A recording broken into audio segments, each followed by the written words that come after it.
네, 안녕하세요. 여러분들의 구독과 좋아요로 이 채널이 유지되고 있습니다. 네, 영상 속도는 1.5배를 추천드리는 바이고요.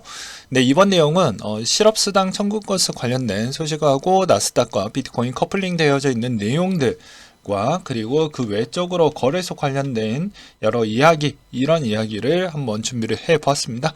같이 한번 보도록 하시죠. 일단 미국의 주간 실업수당 청구 건수가 22만 건으로 노동시장이 아직 견조하다, 이런 이야기가 나왔는데요. 최근에 기술주가 갑자기 반등이 좀 세게 나왔죠. 그래서 어떻게 보면 꼬리를 많이 말아 올렸다, 반등이 좀 세게 나왔습니다. 그래서 테슬라 8% 급등 나오기도 했었고, 대부분 기술주가 좀 반등이 좀 많이 나와 주었는데, 오히려 비트코인은 그래도 반등이 나오긴 했지만 반등의 강도는 좀 약했다라고 보는 게 맞겠죠. 그게 좀 아쉬웠다라고 볼 수가 있게 되겠습니다. 그럼에도 불구하고 확실한 점은 여전히 해당이 있는 여러 가지 지표가 나왔을 때 나스닥 움직임과 비트코인 추정하면서 간다라는 거 꼭 기억을 해두시기 바라겠고요. 트위터 장에 1만 건 보고 최악의 커리어 추락을 하고 있다 라고 나와주고 있는데요. 이것도 엄청나게 큰 악재라고 볼 수가 있습니다. 왜냐하면 과연 얼마나 이번에 구조조정을 심하게 했으면 트위터 장애까지 일어났냐, 이런 이야기가 있더라고요. 그래서 머스크에 있는 그런 신안심도 상당히 신뢰도를 많이 실추했다. 왜냐, 적재적소에 있는 인력을 얼마나 구조조정하는 게 효율적으로 못했기 때문에 이번엔 장애 부분도 이렇게 많이 나온 거 아니냐, 이런 의견들도 꽤 많이 나왔기 때문입니다.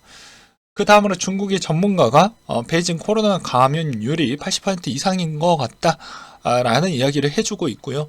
여전히 설날 시즌 때까지는 계속 심해질 것으로 보여지기 때문에 아마 국내에서는 실내 마스크 부분의 해제 부분도 생각보다는 더 늦춰질 것 같다, 이런 이야기가 나와주고 있는 실정입니다.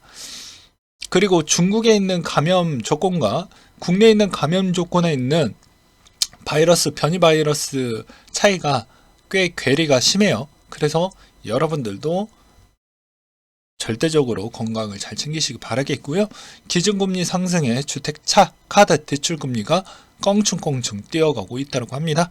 이제 어떻게 보면 차 구매 능력도 떨어진다라는 것이기 때문에, 주택 능력 소비도 떨어진다라는 것이기 때문에 이런 점은 인플레에 도움을 주긴 하겠죠. 소득 감소에 따라 저축률 역대 최저 수준까지 떨어졌다고 합니다. 2.4% 정도에 지금 머물고 있다고 하는데, 아무래도 이런 분위기로 본다고 하면 2분기 이내까지에서는 저축률이 거의 바닥을 찍을 것으로 저는 생각이 들고요.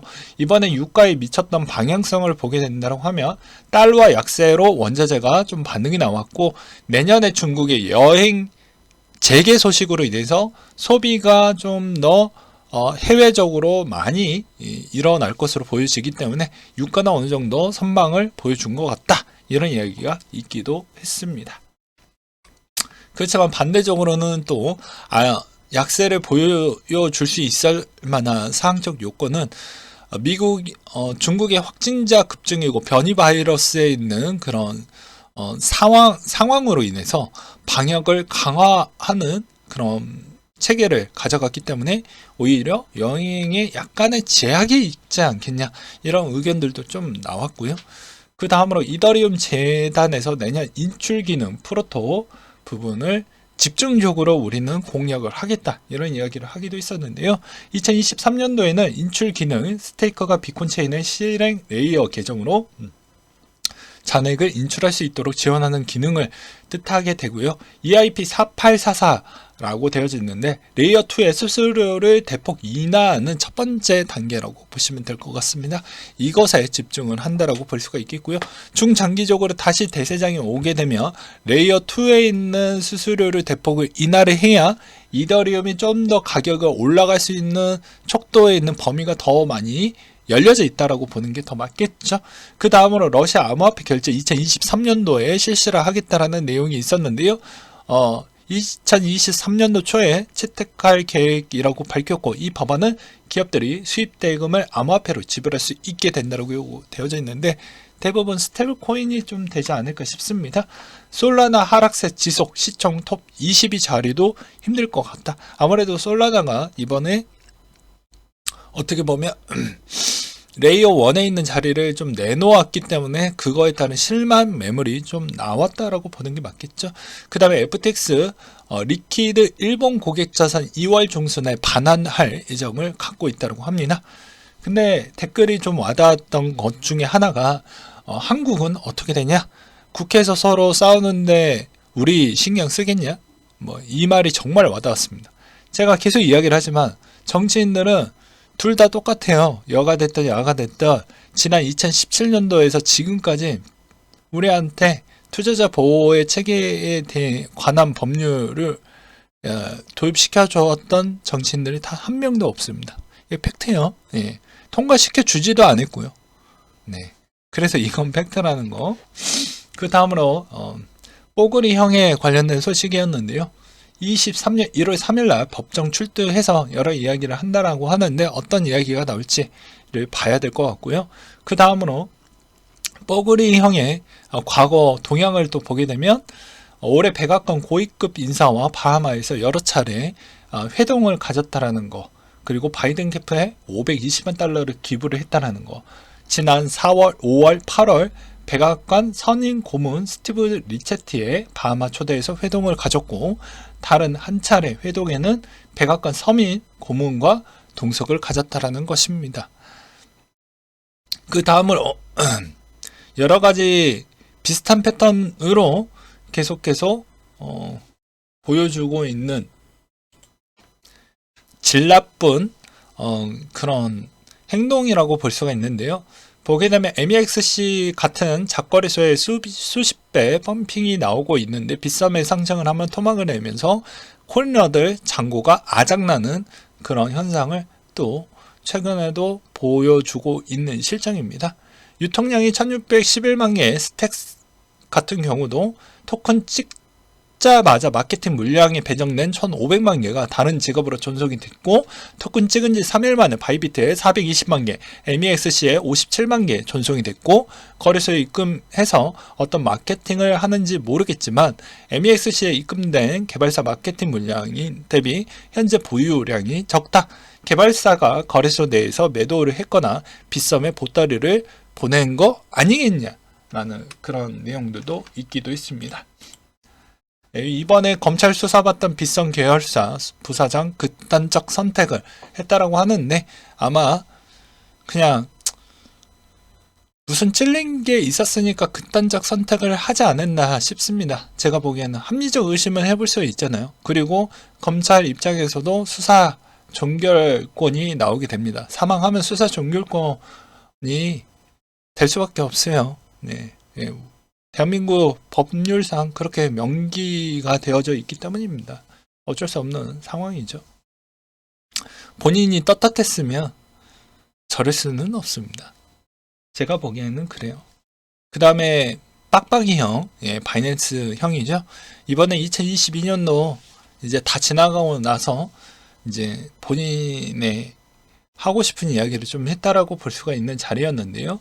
보니까 이제 나는 나카모토 사토시가 아니라고 이야기를 해야죠. FBI에 끌려가고 싶지 않는다라고 치면요. 지난 1년 동안 33개국 국가 및 현재 국제기관을 방문을 했고, 바이낸스는 모든 사용자가 동시 출금을 시작하더라도 파산하지 않을 것이다.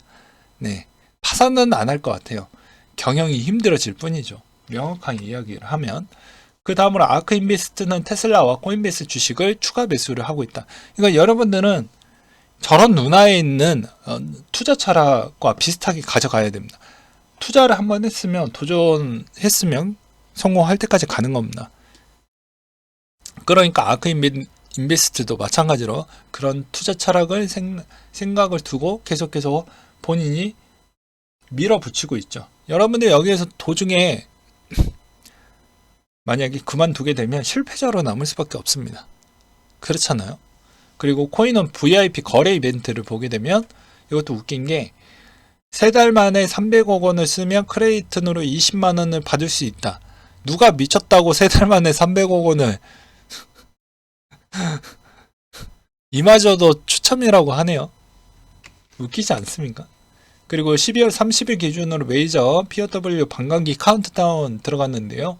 라이트코인이 이제 1년도 채 남지 않았고요. 그 다음에 비트코인 SV, 비트코인 캐시, 비트코인 부분인데 비트코인이 여전히 494일 정도 남아져 있는 실정입니다. 근데 이건 뭐 반감기 시점에서는 이건 국룰이라고 볼 수가 있겠죠. 여전히 아시잖아요. 반감기 이후 때부터는 여전히 강력하게 올라왔다라는 건 과거 때도 그걸 증명을 해 주었기 때문에 그런 점을 좀 보면서 우리는 좀 희망을 가져보는 것도 나쁘지 않지 않을까라는 생각을 해보기도 합니다. 왜냐? 그게 일단 만약에 한 번이라도 그런 상황이 연출이 안 됐다라고 하면 그것도 신빙성이 떨어지지만 과거에 그런 형태를 보여줬기 때문에 그게 앞으로도 계속 이루어질 거라고 저는 생각을 하고 있는 실정이거든요. 그래서 여러분들이 생각하는 부분은 어떨지는 모르겠지만 저는 계속 이 2024년도 3월 22일 정도에 가까워질수록 반응은 가까워진다. 이렇게 보는 게 맞을 것 같습니다. 왜냐? 과거에도 반감기 때마다 그렇게 진행이 됐기 때문입니다. 네. 보게 되면 나이스한 타이밍이잖아요. 네, 13년도, 16년도, 그 다음에 20년도, 24년도니까요.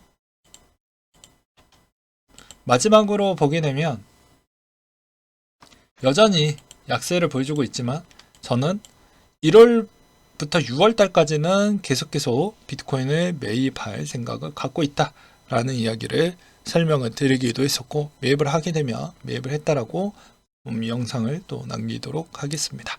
네, 이상으로 마치도록 할게요.